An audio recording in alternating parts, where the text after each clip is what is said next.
Bonjour à tous et bienvenue dans la 17e vidéo du défi Premier pas vers la confiance en soi. Aujourd'hui, j'ai décidé de vous parler d'une phrase qui m'a beaucoup interloquée lorsque je l'ai entendue pour la première fois. C'est deux points. Ouvrons les guillemets. Nous sommes la moyenne des 5 personnes que nous fréquentons le plus. Déjà, qui a prononcé cette phrase?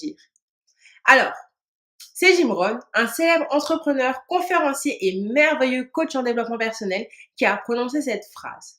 Donc, Jim Rohn, je le répète. Je vous invite d'ailleurs à aller faire une petite recherche sur Internet pour essayer de voir qui est cet homme et peut-être vous inspirer de lui en lisant ses livres, regardant ses vidéos. Il y a d'ailleurs plusieurs podcasts à son propos disponibles gratuitement sur YouTube. Passons, je vous mettrai son nom en commentaire pour les petits curieux. Alors, donc Jim Rohn a dit « Nous sommes la moyenne des 5 personnes que nous fréquentons le plus ». Qu'est-ce que cela veut bien dire? Tout simplement, cela signifie que si vous prenez les 5 personnes que vous fréquentez le plus, en fait, vous allez vous rendre compte que vous êtes leur moyenne. Concrètement, parce que là, peut-être que ça ne vous paraît pas très clair. Cela veut donc tout simplement dire que vous êtes très influencé par votre entourage et notamment, cela veut dire que vous devez faire attention aux personnes que vous fréquentez. Pourquoi? Parce que si vous fréquentez des gens négatifs, eh ben, vous allez devenir quelqu'un de négatif, que vous le vouliez ou non. C'est un fait. Lorsque vous vous entourez de personnes qui ont une certaine énergie, cette énergie se retransmet sur vous. Je sais pas si vous vous en rendez compte, parfois, en fait, vous allez voir un ami à vous qui est très déprimé, le genre de personne qui est tout le temps un petit peu, qui sont toujours très mal, toujours très triste, rien ne va jamais. Vous passez un petit moment avec elle et tout d'un coup, vous avez l'impression que vous avez une vie pourrie, que c'est la fin du monde. Vous l'écoutez parler et vous vous dites « Oh mon Dieu, quelle horreur, c'est triste, je me sens pas bien. » Et ben oui, c'est comme ça au quotidien. Un autre exemple. Vous allez voir un autre ami qui, lui, est quelqu'un de très sportif, qui prend très soin de lui, qui mange correctement, qui fait vraiment attention à son corps, qui prend énormément soin de lui. Vous passez un petit week-end avec lui, vous vous rendez compte de ses habitudes, il mange sainement, il fait du sport régulièrement, voilà, ce genre de choses, il boit beaucoup d'eau. Bah finalement, ça va vous influencer, vous allez vous dire, tiens, peut-être que j'aurais fait essayer de faire pareil. Alors peut-être que finalement, ça ne marchera pas, mais il y aura forcément une influence positive sur vous et peut-être que vous allez repenser vos habitudes.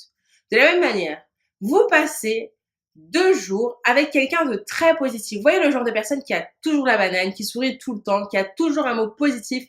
Quoi qu'il arrive, cette personne reste positive. Elle a toujours le mot qui fait que le sourire reviendra. Ce genre de personnes, il faut vous les garder toujours avec vous, toujours sous le coude. Tout simplement parce qu'elles vont vous envoyer des ondes positives tout le temps. Vous, le temps que vous allez passer avec elles, finalement, sera un peu régénérateur. Voilà. Sera régénérateur dans la mesure où finalement ces gens-là en fait sont des véritables rayons de soleil et vous vous sentirez bien en leur présence. Alors pour en revenir à notre cher Jim Rohn.